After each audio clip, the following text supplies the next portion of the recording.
Hello friends, today is 4th of June and we are going to discuss the total current affairs of 4th June with map and GS revision. As you know, we are discussing 200 to 300 current affairs daily, current affairs and GS facts daily. ठीक है, 200 से 300 अलग से GS के facts हम लोग revision करते हैं, मैप देखते हैं ताकि तैयारी बहुत अच्छे से हो सके। तो चलिए शुरू करते हैं। सबसे पहले इस चैनल को सब्सक्राइब कर दीजिए, लाइक बटन भी दबा दीजिए, वीडियो को ज़्यादा से ज़्यादा दोस्तों के बीच शेयर कीजिए और अगर आपको इसकी पीडीएफ चाहिए तो डिस्क्रिप्शन में टेलीग्राम का लिंक होगा, वहां से ज्वाइन कर सकते हैं। अंडमान एंड निकोबार के कमांड इन चीफ कौन नियुक्त हुए हैं? कमांड इन चीफ इन अंडमान। तो ये अंडमान और निकोबार क्या है? तो ये हमारा यूनियन टेरिटरी है और इसके बारे में जितनी भी इंफॉर्मेशन हो आपको याद होनी चाहिए क्योंकि इससे सवाल डायरेक्टली और इनडायरेक्टली दोनों पूछे गए हैं। तो पहली चीज़ ये है कि इसके कमांड इन चीफ अपॉइंट किए गए हैं मनोज पांडे। मनोज पांडे यहाँ चौथा जो ऑप्शन है ये है। अब बाकी जो एम नरवणे ये हमारे आर्मी के जनरल हैं। लेफ्टिनेंट एम नरवणे ये जनरल हैं। कर्मवीर सिंह ये एडमिरल हैं और RKS भदौरिया क्या हैं? आप मुझे कमेंट करके बता सकते हैं, बहुत ईजी है। नेक्स्ट है भारत के पहले चीफ ऑफ डिफेंस स्टाफ। ये कौन बने हैं चीफ ऑफ डिफेंस स्टाफ? तो ये बने हैं जनरल बिपिन रावत। ये आपको याद होना चाहिए, इस पर मैंने एक अलग से लेसन भी बनाया है। चीफ ऑफ डिफेंस स्टाफ या CDS, इसका कार्यकाल होगा 3 साल। 65 वर्ष की उम्र में भी रिटायर हो सकते हैं जो पहले हो जाए। ठीक है, अब आइए मैप में हम लोग देखेंगे अंडमान एंड निकोबार द्वीप समूह को। तो ये है अंडमान एंड निकोबार आइलैंड। इसके बारे में मैंने डिटेल वीडियो बनाया भी है और आपको यहाँ आई बटन दबा के उसे देख सकते हैं। ठीक है, और आई बटन यहाँ जैसे ही आप क्लिक करोगे वहाँ पे इसका आ जाएगा, इसके बारे में डिटेल मैंने रिसेंटली ही बनाया है, इसलिए ये वीडियो आपको देखनी चाहिए। अदरवाइज़ मैं आपको यहाँ रिवीजन करा दूंगा। जिन लोगों ने वीडियो देख लिया है उनका यहाँ रिवीजन हो जाएगा। तो इसलिए मैं कहता हूँ जितने भी मैं वीडियो डालता हूँ मैप बेस्ड मैं ज्योग्राफी पढ़ा रहा हूँ। ज्योग्राफी अगर आप मैप से पढ़ते हो तो आपकी तैयारी ऑटोमेटिक अच्छी हो जाएगी। रोज़ सुबह में एक अपना एम रखिए, उस टारगेट को पूरा करना ही है हर हाल में। चलिए, अंडमान निकोबार और लक्षद्वीप दो आइलैंड हैं। तो लक्षद्वीप है अरब सागर में, अंडमान निकोबार है बे ऑफ बंगाल में। तो ये जो है बे ऑफ बंगाल में यहाँ आपको दिख रहा होगा। एक क्वेश्चन बार बार पूछा जाता है कि अंडमान निकोबार के बारे में कि 10 डिग्री चैनल किसको किसको बांटती है। तो देखिए यहाँ पे 10 डिग्री दिख रहा है, ये अंडमान और निकोबार को अलग करता है। इसकी राजधानी क्या है? Port Blair. ठीक है, पोर्ट ब्लेयर इसकी राजधानी है। अब इससे रिलेटेड इंफॉर्मेशन शुरू करते हैं। यहाँ की सबसे ऊंची चोटी जो है वो है Saddle Peak. Saddle Peak 732 metre इसकी ऊंचाई है। इसका मैंने ट्रिक बताया था, सैड ठोक दिया। ठीक है, सैड था वो और ठोक दिया मतलब गोली मार दिया। तो सैड से हो गया सैडल पिक। दूसरा था माउंट थ्यूलर, दिया से था डियावोलो और लास्ट में एक था कोयोब माउंटेन। तो ये सीरीज वाइज सबसे ऊंचे से छोटे के रूप में ये माउंटेन की हाइट है। सैडल पिक है नॉर्थ अंडमान में। ठीक है, भारत का दो अगर बात करें तो यहाँ पे वोल्केनो है दो। एक कहाँ है? नारकोंडम आइलैंड में। आपको याद रहना चाहिए, कई बार एग्जाम में पूछा गया है, नारकोंडम आइलैंड में है। ठीक है, और दूसरा कहाँ है? नारकोंडम के अलावा बताइए राइट आंसर। बहुत कम लोगों को पता है, मैंने उस वीडियो में बताया भी था। दूसरा है बैरन आइलैंड। नारकोंडम आइलैंड सबसे ऊपर है और बैरन आइलैंड है मिडिल आइलैंड में, मिडिल अंडमान में। नेक्स्ट चीज़ आपको क्या ध्यान रखनी है? दो चीज़ें हो गई, वोल्केनो मैंने बता दिया इनका नाम, इसलिए आपको ये सवाल में आने की संभावना रहते हैं। हमारे सामने जो ये है कि हमसे किसी भी तरीके का सवाल ना पूछा जाए। रिसेंटली भारत सरकार ने दो चीज़ें की हैं। एक तो इसका नाम बदला है यहाँ पे कुछ आइलैंड का, नील द्वीप और शहीद द्वीप याद रखना है। ठीक है, तो नील मैंने आपको इसका ट्रिक बताया था, नील शहीद। ठीक है, तो नील आइलैंड जो है NEIL होता है या नील जो आप समझ रहे हैं, नील आइलैंड का नाम बदल के कर दिया गया शहीद द्वीप। और हैवलॉक आइलैंड है HAVELOCE हैवलॉक आइलैंड का नाम बदल के कर दिया गया स्वराज द्वीप। इसके अलावा एक और भी नाम बदला गया रॉस आइलैंड का। ये छोटे छोटे आइलैंड हैं, ये आपको यहाँ नहीं दिखेंगे लेकिन मैं आपको बता रहा हूँ। रॉस आइलैंड, इसका नाम बदल दिया गया सुभाष चंद्र बोस के नाम पे। तीनों का आप लोग नोट कर सकते हैं। ठीक है, क्या क्या है? नील द्वीप, शहीद द्वीप और रॉस आइलैंड।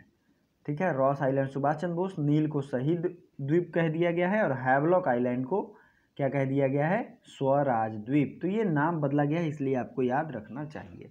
10 डिग्री तो मैंने बता दिया। भारत का सबसे दक्षिणतम पॉइंट कहाँ है, तो आप यहाँ देखिए ग्रेट निकोबार, ये दिख रहा है, यहीं पे है इंदिरा पॉइंट। और लैंड में बात करें तो वो है कन्याकुमारी, लेकिन अगर इस तरीके से बात करेंगे तो सबसे दक्षिणतम पॉइंट इसी पे है। ठीक है, ठीक है दोस्तों, यहाँ की एक नेशनल पार्क जो बहुत ज़्यादा एग्जाम में पूछी गई है वो क्या है, Mahatma Gandhi marine national park. तो चलिए आगे के फैक्ट्स पे ध्यान देते हैं, अगले क्वेश्चन की तरफ बढ़ते हैं। इतने फैक्ट्स आपको याद रखने चाहिए। Thank you so much. Next question है, विश्व साइकिल दिवस कब मनाया जाता है, वर्ल्ड साइकिल डे। तो ये मनाया जाता है 3 जून को। 3 जून को तो विश्व साइकिल दिवस मनाते हैं, लेकिन इसके अलावा जो जून महीने में और भी दिवस हैं वो बहुत ज़्यादा इंपॉर्टेंट हो जाते हैं, आपको याद रखने चाहिए।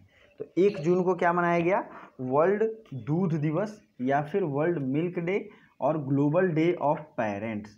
ठीक है, 1 जून को और भी दिन मनाए गए, मैंने आपको बताया भी है कि वो क्या है, तो आपको कमेंट करके बताना है। 3 दिवस मैंने बताए हैं। नेक्स्ट है 2 जून को मनाया गया इंटरनेशनल सेक्स वर्कर डे। 4 जून को international day of innocent children victim of aggression. तो आज है 4 जून को international day of innocent children victim of aggression. कल होगा वर्ल्ड इन्वायरमेंट डे, जो कि बहुत ज़्यादा एग्जाम में पूछा जाता है। 7 जून को है कैंसर सर्वाइवर डे। 8 जून को है वर्ल्ड ओशियन डे। ठीक है, और 8 जून को एक और डे होता है brain tumour day. Coal miners day कब है, 11 जून को। 12 जून को एंटी चाइल्ड लेबर डे। 13 जून को है इंटरनेशनल एल्बिनिज्म अवेयरनेस डे। जून 14 को क्या है, वर्ल्ड ब्लड डोनर डे। जून 15 को क्या है, world elder abuse awareness day. 17 जून को क्या है, world day to combat desertification, मतलब मरुस्थलीकरण, एक तरीके से हिंदी में बोलूँ तो उसके खिलाफ जो दिवस है वो है 17 जून को। और 20 जून को है रेफ्यूजी डे। तो इतने दिवस आपको याद रखने चाहिए। और मई महीने के जितने भी इम्पोर्टेंट दिवस हैं उनको मैंने बना दिया है, उनकी लिस्ट मात्र 5 मिनट की वीडियो है। आप मंथली करंट अफेयर्स की प्लेलिस्ट में जाएंगे तो वहाँ पे मिल जाएगा। जितने भी प्लेलिस्ट है सबका लिंक डिस्क्रिप्शन बॉक्स में दिया है। डिस्क्रिप्शन में जितने भी लिंक हैं, हिस्ट्री, पॉलिटी, ज्योग्राफी, रीजनिंग, इन सब के इंग्लिश के भी प्लेलिस्ट हैं, तो सब में जाइए, उसके पढ़िए, नोट्स बनाइए, क्योंकि टाइम अब बहुत कम है। ठीक है, टाइम नहीं है दोस्तों, मैं नहीं चाहता हूँ किसी भी तरीके से आपका कुछ भी छूट हो। और करंट अफेयर्स डेली देखा कीजिए। देखिए, आप अगर अपने से रिवीजन करोगे जीएस का तो 2 से 3 घंटे लगेंगे, और मैं आपको 20 मिनट में रिवीजन करा देता हूँ इतने सारे फैक्ट्स। ये बहुत बड़ी बात है। Revision is the key, revision से रिजल्ट होता है। बहुत ज़्यादा पढ़ोगे तो कम रिजल्ट होगा। एक बात ध्यान रखो, एक किताब को 30 बार पढ़ो, ना कि 30 किताबों को एक बार पढ़ो, उससे रिजल्ट नहीं होगा। एक किताब को 30 बार पढ़ोगे, कम से कम एक किताब वाला क्वेश्चन जो आएगा वो कंप्लीट हो जाएगा। ठीक है, स्पेस एक्स के 2 यात्रियों का नाम क्या है, आपको ये तो पता होगा कि स्पेस एक्स ने अभी 2 एस्ट्रोनॉट्स को आईएसएस मतलब इंटरनेशनल स्पेस स्टेशन पे भेजा है, और ये प्राइवेट फ्लाइट है। तो इस 2 एस्ट्रोनॉट का नाम क्या है, रॉबर्ट बेनकिन और डगलस हार्वे। 4 जो है वो राइट आंसर होगा, ये दोनों इनका नाम है। अब आपको ये ध्यान रखना है कि स्पेस एक्स किसकी कंपनी है, तो इनकी स्थापना पहले हुई थी 2002 में, और ये जो है बहुत फेमस मैन है। ठीक है, तो आपको ये पता भी होगा। स्पेस एक्स के मालिक का नाम बहुत इजी है, आप मुझे कमेंट करके अभी बताओ, लाइव और फाइनल भी बताना। बहुत इजी नाम है और बहुत बार मैंने बताया भी है। खेलो इंडिया ई पाठशाला किसने लॉन्च किया है, किरण रिजिजू, नरेंद्र मोदी, रविशंकर प्रसाद। तो खेलो इंडिया ई पाठशाला लॉन्च किया गया है किरण रिजिजू के द्वारा। किसके सपोर्ट से, तो स्पोर्ट्स अथॉरिटी ऑफ इंडिया के सहयोग से। अभी रिसेंट में स्पोर्ट्स अथॉरिटी ऑफ इंडिया के जो चीफ हैं, डायरेक्टर जनरल, उनका कार्यकाल 2 सालों के लिए बढ़ाया गया, उनका नाम है संदीप प्रधान। ठीक है, नेक्स्ट है खेलो इंडिया यूथ ई पाठशाला, किरण रिजिजू, ये हमारे खेल मंत्री हैं। और ये एक चीज़ और आपको याद रखना है, SAI की स्थापना हुई थी 1984 में। हेडक्वार्टर कहाँ है, दिल्ली में। Sports authority of India 1984 headquarter है दिल्ली में। नरेंद्र मोदी ने रिसेंटली चैंपियंस पोर्टल लॉन्च किया था, और माई योगा माई लाइफ, 2 पोर्टल इन्होंने कैंपेन या पोर्टल लॉन्च किया था। रविशंकर प्रसाद ने आर्टिफिशियल बेस्ड जितने भी प्रोग्राम होते हैं उनका पोर्टल लॉन्च किया था। ठीक है, ये आपको ध्यान रखना है। नेक्स्ट है इस्पात मंत्रालय के नए सचिव कौन बन गए हैं, न्यू सेक्रेटरी इन स्टील इंडस्ट्री। तो ऑप्शन 1 प्रदीप कुमार, संदीप प्रधान, थियरी डोलापाट, अरुण सिंघल। तो ये बन गए हैं प्रदीप कुमार। प्रदीप कुमार बन गए हैं न्यू सेक्रेटरी इन स्टील इंडस्ट्री, इस्पात मंत्रालय, सॉरी इस्पात यहाँ मिनिस्ट्री होना चाहिए, तो मिनिस्ट्री के नए सचिव बन गए प्रदीप कुमार। इसी तरीके से हमारे जो रवीश कुमार हैं, फॉरेन कुछ दिन पहले ये स्पोक्स पर्सन थे, इनको बना दिया गया है रवीश कुमार को फिनलैंड का एम्बेसडर। फिनलैंड आपको पता ही है, नॉर्वे, फिनलैंड और इसके पास एक देश है गल्फ ऑफ बोथनिया है यूरोप में, इसको हम लोग मैप में देखेंगे। तो ये रवीश कुमार को कहाँ का बनाया गया है, फिनलैंड का। चलिए दोस्तों, संदीप प्रधान मैंने बता दिया। थियरी डोलापाट ये अजीम प्रेमजी फाउंडेशन के सीईओ बने हैं। अरुण सिंघल, अरुण सिंघल के बारे में कल ही मैंने पूछा भी था क्वेश्चन, और आप लोगों ने कमेंट भी किया था ये किस पोस्ट पे नए अपॉइंट हुए। तो ये फसाई जो है FSSAI food safety and security authority of India, इसके ये हेड बने हैं अरुण सिंघल। चलिए आगे बढ़ते हैं। जल जीवन मिशन के तहत किस राज्य में 1832 करोड़ रुपए आवंटित किए गए हैं। तो जल जीवन मिशन के तहत इस राज्य में 1832 करोड़ रुपए दिए गए हैं, और ये राज्य है, क्या नाम है इसका, तो ये राज्य है बिहार। बिहार से आपको क्या क्या याद आता है बताइए। बिहार में ही मगध साम्राज्य था, भारत का पहला साम्राज्य, ठीक है। मगध साम्राज्य की स्थापना किसने की थी बताइए। तो आपने बिंबिसार का नाम सुना ही होगा, ये भी मगध साम्राज्य से था, इसने स्थापना नहीं की थी। तो मगध वंश का जो भी संस्थापक था, नाम अभी आप कमेंट कीजिए, बहुत लोगों को पता भी होगा, बहुत ईजी है यार।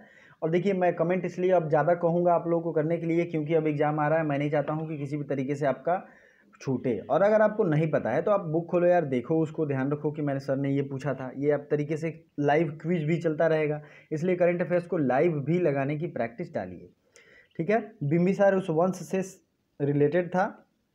नेक्स्ट जो इंपॉर्टेंट चीज़ आपको याद रखनी है वो ये याद रखनी है कि मगध साम्राज्य में महात्मा बुद्ध इसी से आए हुए थे, इन्होंने भ्रमण भी किया था।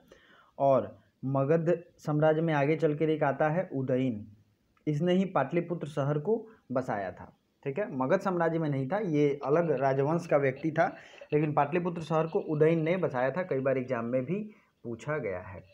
मोस्ट इंपॉर्टेंट चीज़ आपको ये याद रखना है कि महात्मा बुद्ध का जो जन्म स्थान है वो कहाँ है, लुम्बिनी है, ठीक है।